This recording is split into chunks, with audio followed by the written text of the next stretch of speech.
आज सरेकराळीत बॉक्स क्रिकेटच्या ग्राउंड मध्ये सगळी लगबग चालू आहे. ट्रॉफ्या पण मस्त सजून ठेवलेल्या. शिवछत्रपतींच्या मूर्तीला पुष्पहार अर्पण करून नारळ वाढून केली सरेकराळी प्रीमियर लीगची सुरुवात. आता पहिलीच मॅच आमची होती, मग काय टॉस बरोबर मॅच पण हरलो. पण ते काय असतं ना, पहिली मॅच देवाला द्यायची असते. पण त्यानंतर सगळे असे खेळले की डायरेक्ट नम्रात. त्यानंतर पुढच्या मॅचेस चालू झाल्या आणि जल्ला मेला. त्या लाईटीवर रोग आला. लाईटच जावी. लाईट आल्यावर एक एक नावाजलेले खेळाडू बघायला भेटले आणि त्याबरोबर प्रेक्षक कुठच्या कुठं जाऊन बसलेले काय पत्त्याच. यानंतर एक एक गंमतच.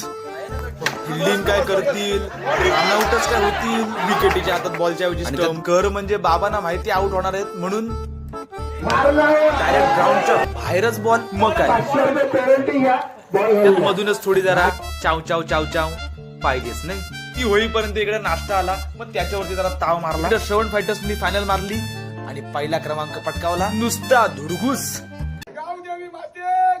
इकडं बक्षीस समारंभाचा कार्यक्रम होईपर्यंत अरे 6 वाजून गेले. आता पुढे भेटू होळीचा पोस मागायला आणि धुळीवंदन खेळायला.